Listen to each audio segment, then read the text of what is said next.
There's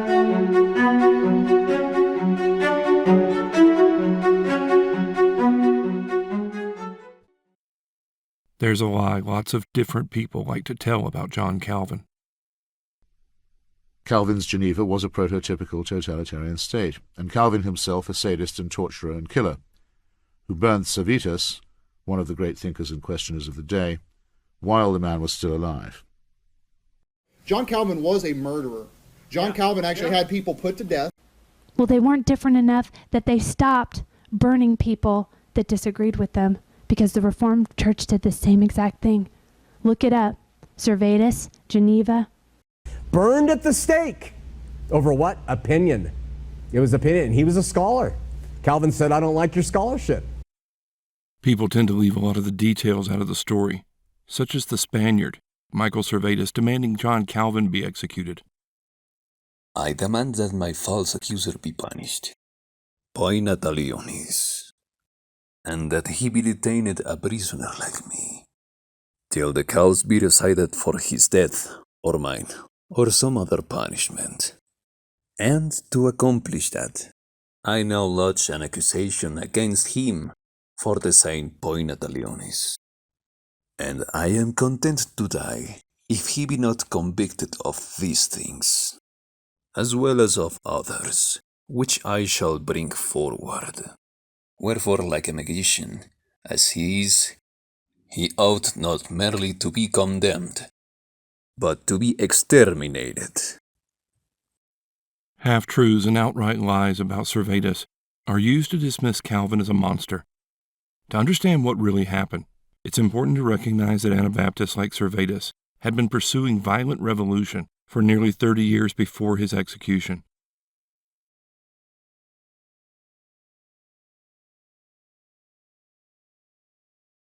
The popular conception of Anabaptist is of men like Dirk Willems, who lost his life stopping to save one of his pursuers who had fallen through the ice.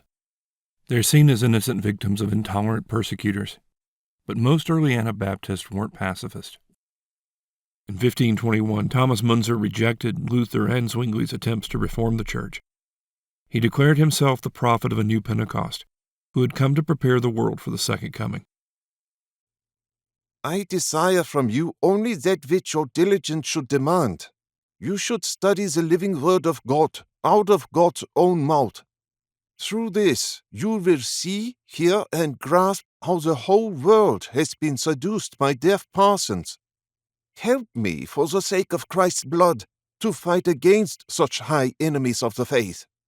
In the spirit of Elijah, I want to ruin them in your eyes. For the new apostolic church will arise first in your land, and afterward everywhere. Thomas Munster will not pray to a dumb God, but rather to one who speaks.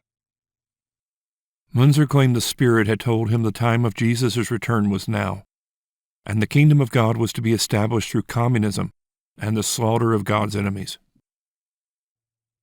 And now, you princes, let not yourselves be beguiled by the stuffy scribes. The peasants have better insight. You are kind-hearted and think your function is simply to preserve the peace. But Moses in Deuteronomy calls for the extermination of the Canaanites. Jesus said, I came not to bring peace, but a sword. And again, bring my enemies and slay them before my face. If you are to be rulers, you must take the enemies of the elect and slay them before your eyes. You say, leave it to God, and your sword is left to rust in its scabbard. But a tree which beareth not good fruit is rooted up and cast into the fire. The godless man has no right to live.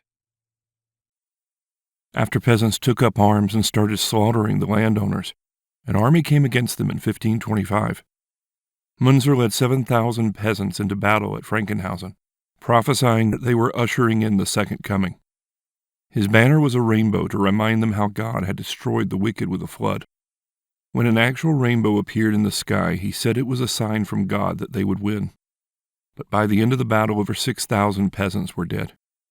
By comparison, the princes only lost 4 men. Munster ran from the slaughter and hid, but he was soon caught and executed.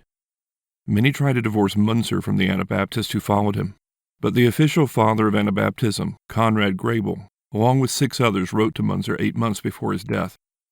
They addressed him as the true and faithful proclaimer of the gospel. Thomas Munster of Alstead in the Harts, our faithful and dear brother in Christ. They praised his book on baptism and signed the letter, 7 New Young Munsters to Luther.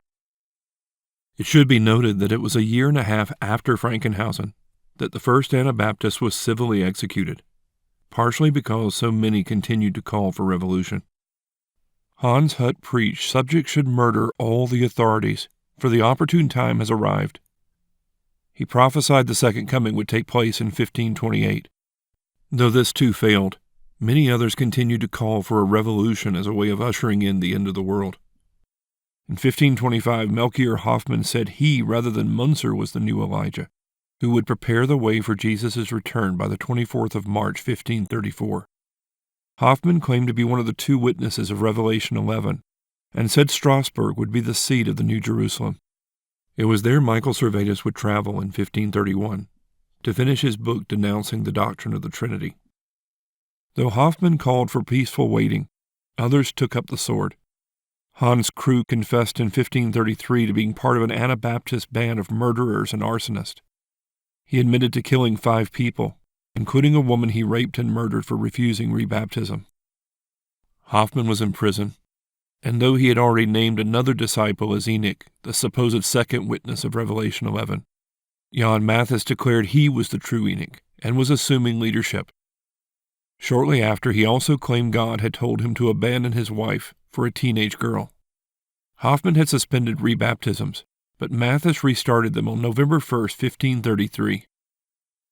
One of the first to be rebaptized was Jan Bockelson of Leiden, who was quickly made an apostle. Mathis sent such apostles throughout the land to herald the coming end and baptize people in preparation. Jan of Leiden went with another apostle to Munster in January of 1534. The radical preacher Bernard Rothman and much of the town accepted rebaptism and declared Munster the kingdom of Zion. In February, the Anabaptist Bernard Knipperdoing managed to take control of the city council. Mathis soon arrived and declared that Munster, not Strasbourg, was to be the New Jerusalem. Calls were sent out to come there for the end of the world. The Prince-Bishop gathered an army to blockade the city and stopped a caravan of 15,000 Anabaptists from entering. As the new Enoch, Mathis called for the cleansing of the New Jerusalem by exterminating all who would not submit to rebaptism. Jan of Leiden convinced him to let them simply leave instead. Mathis also declared money unclean and said people should turn over what they had in money and food and trust that God would provide. When Jesus' promised return didn't take place by March 24th, Mathis received a new prophecy that it would happen by Easter. He later went into a trance and prophesied that God had made him the new Gideon. He led 12 men out of the city, confident that God would give them victory over the thousands that opposed them. He and his men were killed and chopped into pieces. In spite of this, the Anabaptists were confident that he was one of the 2 witnesses of Revelation 11 and would rise up in 3.5 days and destroy their enemies. They gathered the pieces of his body in baskets and waited.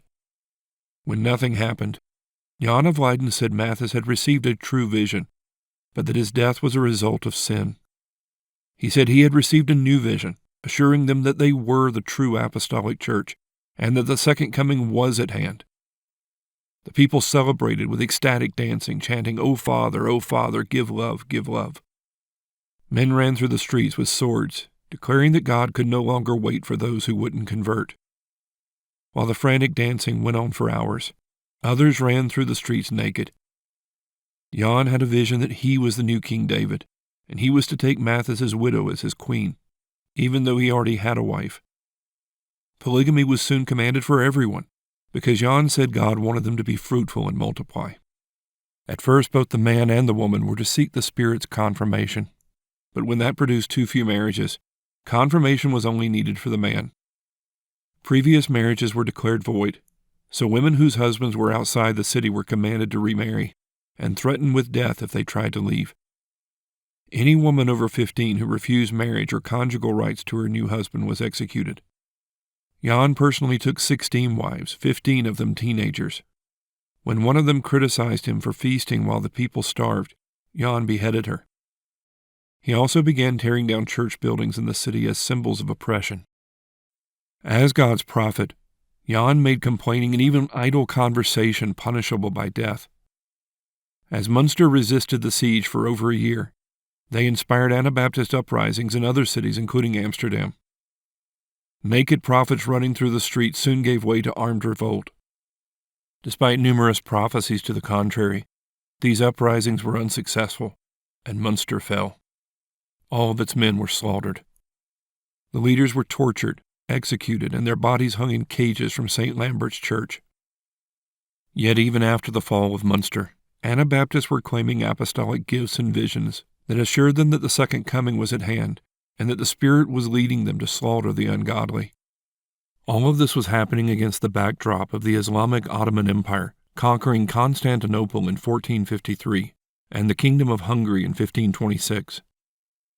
Many of the Anabaptist prophets, like Muhammad before them, rejected the deity of Jesus Christ and claimed they were ushering in the kingdom of God with the sword. Michael Sadler is the subject of a sympathetic film called The Radicals. He was the second civilly executed Anabaptist. He taught that they shouldn't fight against the advancing Turks, but that if fighting was justified, they should fight instead against the Christians. I would rather go into battle against the so-called Christians who persecute, apprehend, and kill pious Christians than against the Turks, because the Turk is a genuine Turk and knows nothing of the Christian faith. But you claim to be Christians, boast of Christ, and still persecute the faithful witnesses of Christ? You are Turks according to the Spirit. As the Turks prepared to lay siege to Vienna in 1529, Melchior Hoffman published visions that described the bright light of God shining from the Turks as they prepared to destroy a corrupt Europe. It was 2 years after the Ottoman siege of Vienna that Servetus wrote his book denouncing Trinitarians as atheists and expressing his sympathy with Muhammad. This tradition of the Trinity has, alas, been a laughing stock to the Mohammedans. Mohammed says in his Quran that Christ was the greatest of the prophets, the Spirit of Yahweh, the power of Yahweh, the breath of Yahweh, the very soul of Yahweh, the Word born of a perpetual virgin by Yahweh's breathing upon her. And that is because of the wickedness of the Jews toward him, that they are in their present wretchedness and misfortune. He says, moreover, that the apostles and evangelists and the first Christians were the best of men, and brought what is true, and did not hold the Trinity of three persons in the divine being, but men in later times are this. Modern critics ignore the Anabaptist sympathies towards the invading Muslims, along with their communism and violence, to paint Calvin as a tyrant in his opposition to them. A baby can't believe, it doesn't even know anything. We ought to get baptized now as believers. And they were hated, persecuted, and killed, not just by the Catholics, but by the Lutherans and the Calvinists. Is that not true? John Calvin would flog you, torture you. They tortured people. They burned more than 60 people at the stake in Geneva under John Calvin. Did you notice that he didn't give details? Hunna's repeating an old lie that blames Calvin for the city council's execution of every murderer, rapist, bandit, and counterfeiter. He presumes they were all burned at the stake and only for disagreeing with Calvin. The common portrayal of Servetus is similarly dishonest. He wasn't the discoverer of the circulatory system as often claimed. He theorized that instead of blood flowing from the right ventricle to the left through microscopic holes, it instead flows through the lungs and then into the left ventricle. This had actually been theorized by the Arab physician Ibn al-Nafis in the 13th century, and was empirically proven by Realdo Colombo in 1559. But Servetus's accomplishments are often exaggerated to compound Calvin's supposed guilt. In trying to make Servetus a martyr to science, his promoters ignore his claims that astrology was integral to healing, that demons sired children with human women, and that the end of the world would take place no later than 1585.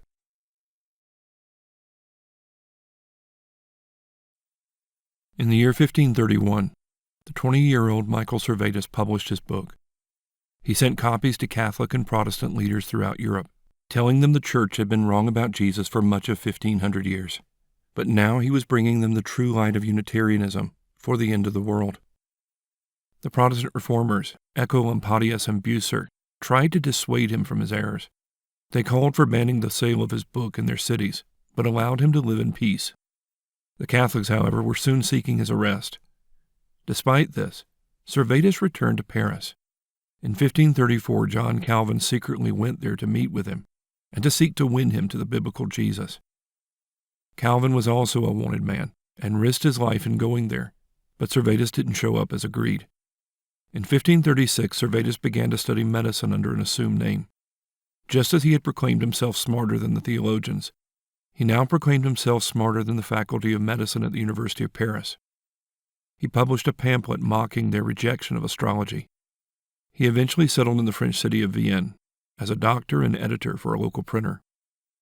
It was there in 1546 that he began to write to Calvin in Geneva, attacking not only the Trinity, but the doctrine of original sin. Mosaic law, according to your opinion, was a law given on inert stone, an irrational law, and one that was tyrannical. For you, this law stands as if some tyrant would say to your fellow Genevans, "Make these mountains of gold and draw the stars down from the sky. Otherwise, you will pay the penalty." You say that the only thing God wanted to do with the law was to remind them of its impossibility. But I agree with the prophet. The observation of the commandments and their fulfillment is as possible as His mercy. In a letter to another Genevan minister, Servetus compared the Trinity to Cerberus, the three-headed hound of hell, and called the doctrine demonic. Calvin responded, I neither hate you nor despise you, nor do I wish to persecute you, but I would be as hard as iron when I behold you insulting some doctrine with so great audacity. Servetus wrote Calvin 30 times in 2 years, despite Calvin insisting he stop. Calvin knew Servetus's assumed name and location. If he was desperately seeking Servetus's destruction, as so many claim, he could have betrayed him to the Inquisition, but he didn't. He did, however, discuss Servetus's rants with others in Geneva, including William de Tree. When de Tree's Catholic cousin wrote him nearly 7 years after the first letter, he criticized a supposed lack of discipline in Geneva. De Tree responded that Catholics were hypocrites for executing Protestants while tolerating real heretics like Servetus, who was living in peace in Vienne. De Tree's cousin immediately informed the authorities and wrote back demanding proof. De Tree took the matter to Calvin, saying he intended his letter to be private, but now it had become a public matter. According to de Tree, Calvin reluctantly turned over the letters. Modern critics ignore the years of delay and insist Calvin conspired with the Catholics to destroy Servetus.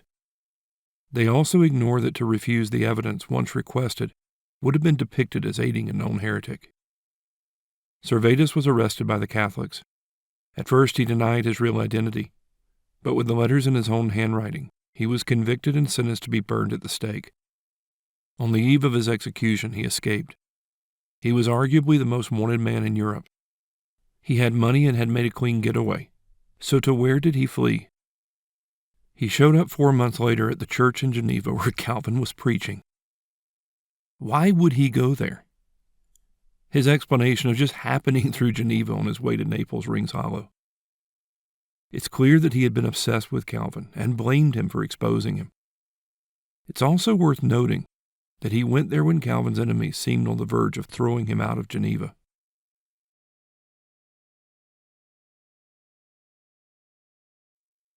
The Catholic Prince Bishop of Geneva had ruled through torture and fear until his death in 1522. The city council managed to throw out his successor and officially declared itself Protestant in 1528. William Farel had labored there for 4 years when he heard that Calvin had come to town in 1536. Calvin had just published his Institutes of the Christian Religion as a defense of the Protestant faith. He was a fugitive in France and was passing through Geneva to what he hoped would be the quiet life of a scholar in Germany. But Farel recognized his value and threatened him with the curses of God if he should leave the city in a time of such desperate need. Calvin reluctantly agreed to stay. He wouldn't be made a citizen until years after Servetus' execution, so he had no authority to exile or execute anyone. That power lay solely in the city council.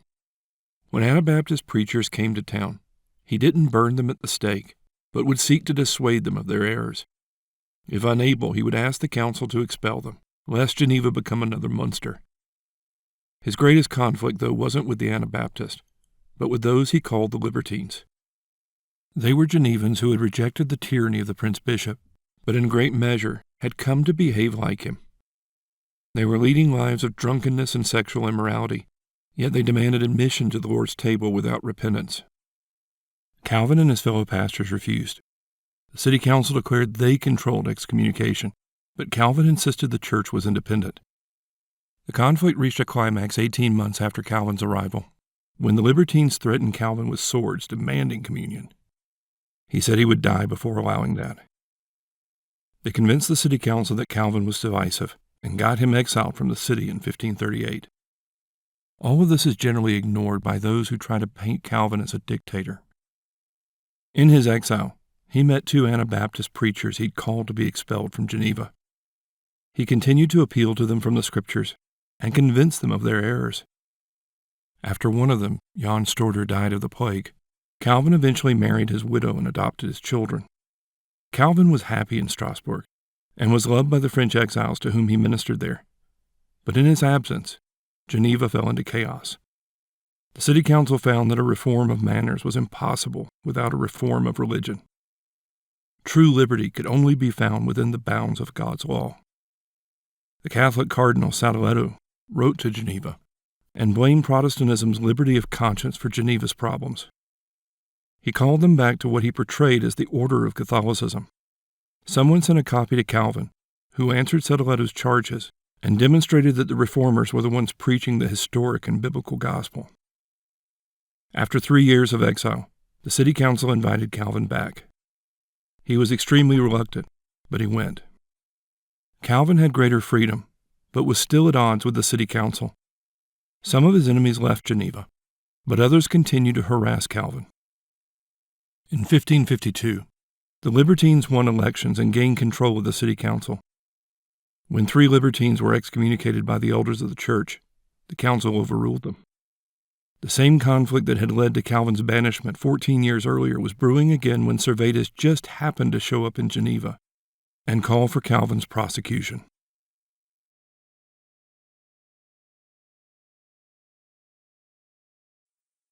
It's important to note, Servetus wasn't being prosecuted for private opinions, but for public blasphemy. He had rejected all correction, published 3 books mocking the Trinity, and circulated them throughout Europe.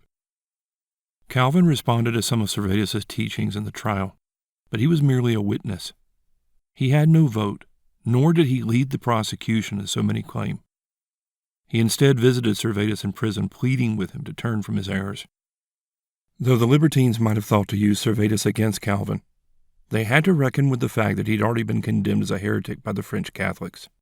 Most don't understand the significance of this. Geneva was a walled city, surrounded by France on 3 sides. The city's center lies only 3 miles from the French border. Their neighboring Swiss cantons that remain loyal to Catholicism had also tried to invade them just 24 years earlier. A refusal to execute Servetus would have no doubt invited an invasion from all sides. The council offered to send Servetus back to Vienne, but he insisted on being judged in Geneva. They sent letters to other Swiss cantons as well as Luther's successor Melanchthon and Wittenberg. They all agreed that Servetus should be executed. Blasphemy had been considered a capital crime throughout Europe for nearly 12 centuries. As we've seen, Servetus tried to put Calvin on trial and have him executed. On October 24, 1553, Servetus was sentenced to death by being burned at the stake. Such a death was slow. Calvin and the other Genevan pastors petitioned to give him a more humane death, but the council refused. 3 days later, he was burned alive.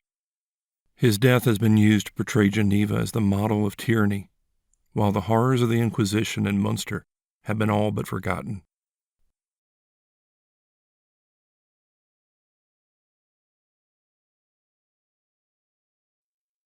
The question of whose law will shape society has continued through the centuries. The Reformers all agreed that the ceremonial law of the Old Testament had passed away, but they also agreed that God still judges men and nations for breaking his moral law. Calvin's understanding of man's sinful nature led him to call for a limited government, a government based not on the arbitrary claims of popes, kings, or Anabaptist prophets, but on God's law in the Bible. Many, like John Knox, rejoiced at the result. He called Geneva the most perfect school of Christ that ever was in the earth since the days of the apostles. Others insisted they were the judges of God, and of those like John Calvin who sought to impose God's law on them. Jean-Jacques Rousseau said, Who, for instance, was ever more imperious and decisive, or more divinely infallible in his own opinion than Calvin, who regarded the least contradiction or objection to his doctrines as damnable and deserving of the severest chastisement? Servetus was not the only person who's lost his life for thinking in a different manner from this tyrannical reformer. Critics of Calvin will quote Rousseau, while ignoring that he declared all of Christianity oppressive. Christianity preaches only servitude and dependence. Its spirit is so favorable to tyranny that it always profits by such a regime. Just outside Geneva, across the French border, is a monument to Servetus. It was inscribed with a quote from the 18th century writer Voltaire. The arrest of Servetus in Geneva, where he did neither publish nor dogmatize, hence he was not subject to its laws, has to be considered as a barbaric act and an insult to the right of nations. Just as the Anabaptists are portrayed as innocent victims, the libertines Rousseau and Voltaire are depicted as honest champions of freedom. We're supposed to ignore that Voltaire described the Bible as, "What fools have written, what imbeciles command, what rogues teach, and young children are made to learn by heart." In a letter to the King of Prussia, he wrote, "Christianity is the most ridiculous, the most absurd and bloody religion that has ever infected the world. My one regret in dying is that I cannot aid you in this noble enterprise of extirpating the world of this infamous superstition." Servetus was burned at Geneva, so we're supposed to ignore that the disciples of Rousseau and Voltaire made the whole of France into a new Munster. We're supposed to ignore that in the name of freedom, equality, and fraternity, these self-described voices of reason and virtue outlawed Christianity and said there would be no peace until the last king was strangled with the entrails of the last priest. We're supposed to ignore that they made the state religion of France the atheistic cult of reason. We're supposed to ignore that they paraded a prostitute through the streets of Paris before placing her naked on the altar of Notre Dame Cathedral and worshiping her as the goddess reason. School children are regularly taught that the French revolutionaries freed the slaves, but not that they then set them to the slaughter of their former masters. Even though Fouché and the Jacobins set themselves to destroying churches like Jan of Leiden, the radical enlightenment is portrayed as something fundamentally different from Anabaptism. But is there really that much difference between people who declare themselves smarter than all who've gone before them, believe their feelings to be divine, declare themselves pious for their outrage, and claim to be ushering in a new age? Like so many critics of Calvin, Voltaire relied on demonstrable lies. In 1756, he published a critique based on a letter that had supposedly been discovered a few years earlier in France. He quotes Calvin, "Above all, do not fail to rid the country of those scoundrels who stir up the people to revolt against us. Such monsters should be exterminated as I have exterminated Michael Servetus the Spaniard." Contrary to Voltaire's claims, the letter was not written in Calvin's own hand, or in the hand of any of his secretaries. It was not only contrary to Calvin's known practice, but was supposedly written 15 years before the recipient declared himself for the Reformation. An accompanying letter from the same source also referred to the recipient by a title he wouldn't receive until 20 years after the letter was supposedly written. The exposure of such counterfeits and lies has done nothing to stop their propagation, because proponents of new Munsters find it easier to demonize Calvin than to answer his argumentation. Theodore Parker wrote in 1853, "The men who centuries ago denied the actuality of the Trinity were put to death as atheists, Servetus among the rest, John Calvin himself tending the flames." Parker was one of the 2 Unitarian ministers who led the conspiracy to fund John Brown's raid on the Federal Armory at Harper's Ferry. Slavery had been peacefully abolished in Great Britain in 1833, but like the Anabaptists of old, these men saw themselves in an apocalyptic struggle in which patience and moderation were unforgivable sins. On May 24, 1856, John Brown had gone to Kansas and led the Pottawatomie massacre in which 5 Southerners were killed in cold blood. He said he had no choice. It had been decreed by Almighty God, ordained from eternity, that he should make an example of these men. The raid on Harper's Ferry was meant to ignite a slave rebellion throughout the South. A wholesale slaughter was not only expected, but welcomed, because Brown said the crimes of the United States could never be purged away, but with blood. After the failure of the raid, Theodore Parker defended it, publicly saying it was not only the right, but the duty of slaves to kill anyone who stood in the way of their freedom.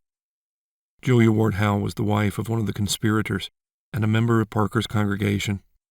She demonstrates the ease with which Anabaptists old and new alternate between pacifism and apocalyptic fervor. She wrote a song celebrating Brown. When the raid helped ignite the Civil War a little over a year later, she adjusted her lyrics. Many recognize the song, but have never thought through how it celebrates Jesus' slaughtering of Southerners.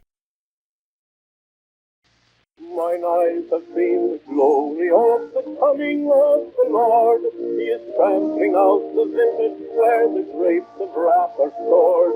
He hath loosed the fateful lightning of his swift and mighty sword. His truth is marching on. Glory, glory, hallelujah. Glory, glory, hallelujah. Glory, glory, hallelujah. His truth is marching on. Like the French revolutionaries, Marxists are just another form of Anabaptist. They may lack a personal God to fulfill their prophecies of a workers' paradise, but they are united with those of the 16th century in their hatred of the God of the Bible, their hatred of private property, monogamy, and the rule of law. They are united in their commitment to rebirth through chaos. Like Jan of Leiden and Fouché, they took special pains to destroy church buildings. Friedrich Engels called the 16th century Anabaptist Thomas Munster a true Democrat, a revolutionary hero of the downtrodden masses, and a harbinger of communism. Marxists promised a much more enlightened system than one based on the Bible, but they turned much of the world into new Munsters, where people were killed for trying to escape. They slaughtered over 120 million people in the 20th century, but people are taught that Calvin's Geneva was the true model of the totalitarian state. They're taught that even by professing Christians. Calvin's own stepdaughter and son-in-law were among those condemned for being accused of adultery, and they were executed. Okay, so his own stepdaughter and son-in-law were executed for the accusation of adultery. That's a fact of the matter. I'm not trying to be mean in saying that. I'm not trying to stir up problems. These are just established facts of history that are recorded for us. In one case, a child was beheaded for striking his parents. Calvin did follow the Old Testament Mosaic law, and he believed it was scriptural to execute rebellious children and those who commit adultery. That's just a fact of the matter, okay? These aren't facts. Dr. Flowers is repeating claims that find no support in the historic records of Geneva. The consistory records show that Calvin's stepdaughter and her lover were whipped. He was banished, but she repented and was readmitted to the Lord's table 2 months later. No one was executed in this. No child was beheaded, nor, as others claim, had his hand cut off. It's easier to lie about Calvin and Geneva than to explain why thousands flocked there for freedom in the 16th century. 19 years after Servetus' execution, the King of France broke his promises of Protestant toleration. According to the Archbishop of Paris, he slaughtered 100,000 men, women, and children in what came to be known as the St. Bartholomew's Day Massacre. Unlike Servetus, none was given a trial. The Pope congratulated him, striking a celebratory medal and sending him a golden rose. He assured him that promises made to heretics weren't really binding. Liberty wasn't to be found with the Pope of Rome, or the wannabe popes of Anabaptism. It wasn't to be found in the Enlightenment's deification of man. Simply smashing the existing system never freed the innate goodness of men, but consistently demonstrated their depravity. Despite all the slanders of Calvin, it was Geneva's constitutional republic, with its rule of law based on the Bible, that became the real standard of freedom. It was the model for the Dutch Republic when they won their independence from Spain. It was the model for Scottish Presbyterians and English Puritans as they opposed the supposed divine rights of kings. It was their insistence on the rule of law that led to the Glorious Revolution in 1688 and the English Bill of Rights. It was their grandchildren and great-grandchildren who cited King George's violation of that Bill of Rights as the grounds for the American Revolution. The Anglican priest William Jones told King George in 1776, "This has been a Presbyterian war from the beginning, and accordingly the first firing against the King's troops was from a Massachusetts meeting house." The Hessian captain Johann Heinrich wrote back to Germany, "Call this war, dearest friend, by whatsoever name you may. Only call it not an American Revolution. It is nothing more nor less than an Irish-Scotch Presbyterian rebellion." Sadly, the real history of liberty has been largely forgotten and rewritten by modern Anabaptists and modern Jacobins.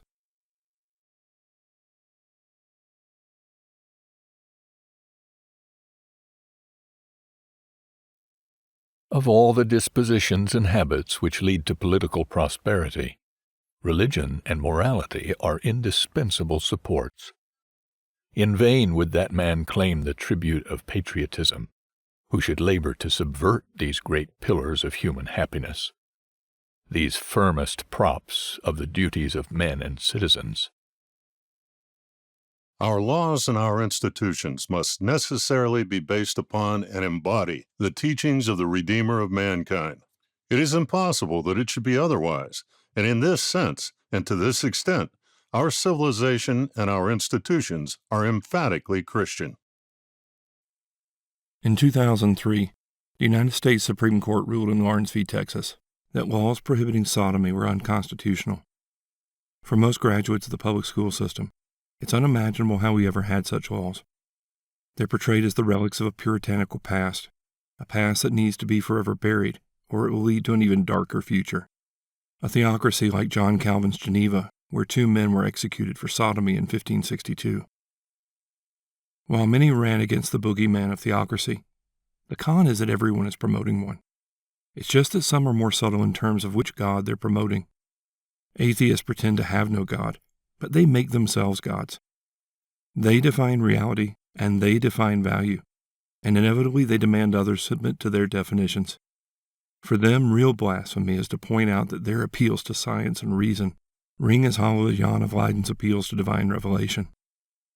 If they have power, they not only execute their critics, but demand public confession of agreement from everyone. The real question is not whether morality will be legislated, but whose. In 1961, the Supreme Court declared prayer in public school unconstitutional. A majority of the justices declared the 14th Amendment didn't just grant equal protection to freed slaves in terms of life, liberty, and property, but to everyone on everything. The intent of the framers of the 1865 Amendment meant nothing. The Constitution had supposedly evolved. All that mattered was that the court now claimed the power, without popular vote or legislative act, to expel Christianity from the public square. The new narrative was that deists like Benjamin Franklin were the only true founders of the country. We're to believe the founders never intended religion to ever enter the public sphere in any way. We're to believe that what they created was somehow co-opted by fundamentalist Christians who tried to illegitimately impose their religion on society. Now the court was bringing us back to sanity and back to the true rule of law. Unsurprisingly, a commitment to human autonomy and equality has allowed the court, just like the Jacobins and the Bolsheviks before them, to declare a legal right to sodomy.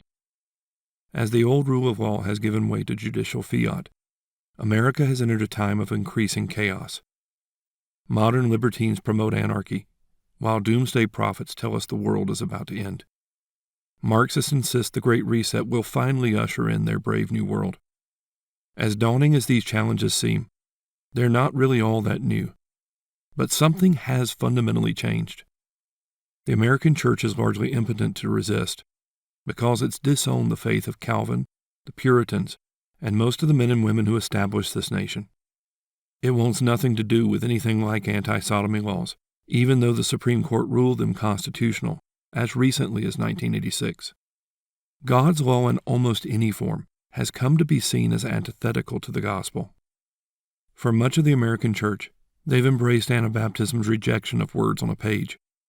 They believe that if there is a God, he, she, or she is speaking through our feelings and is just fine with however we choose to live.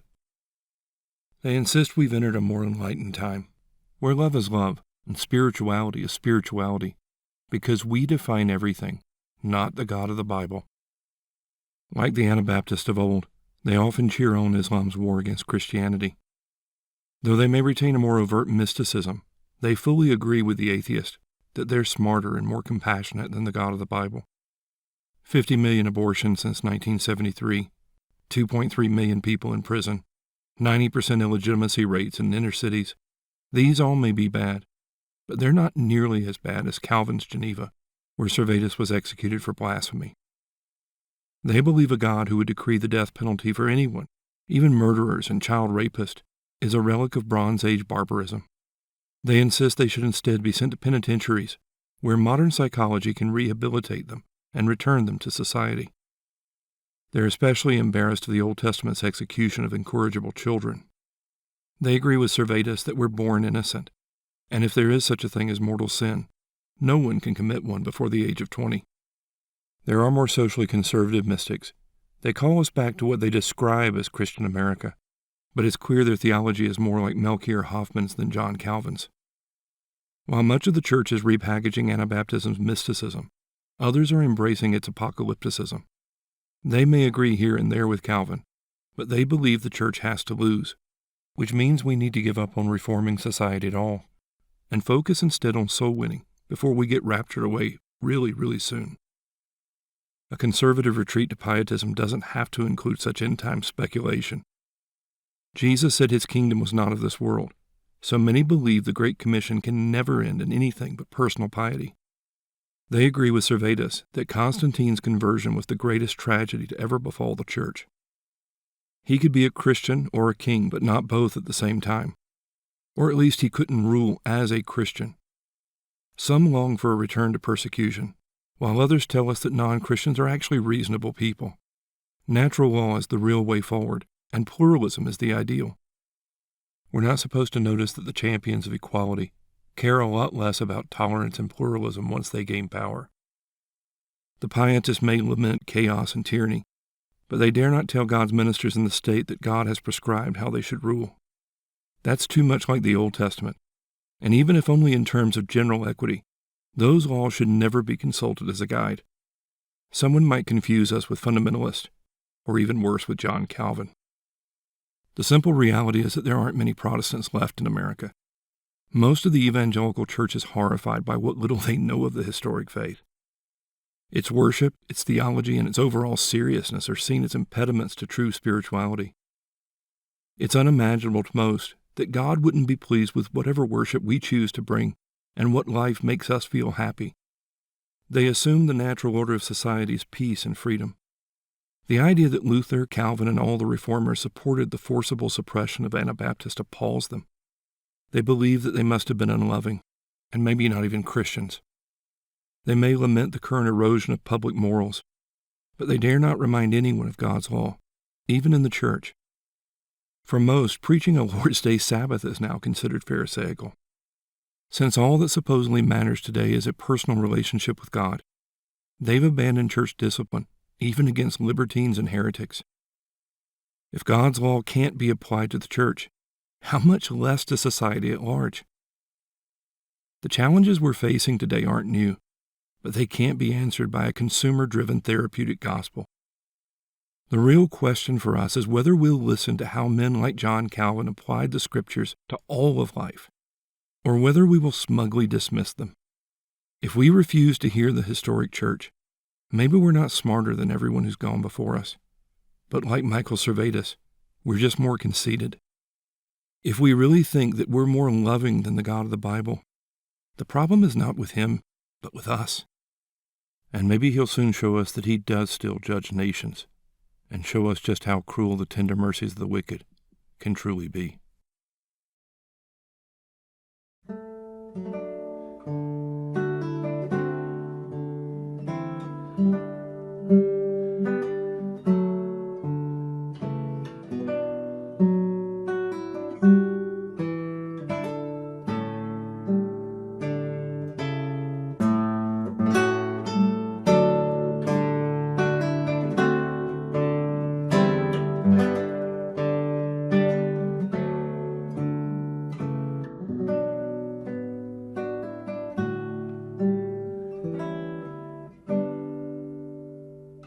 Thank you.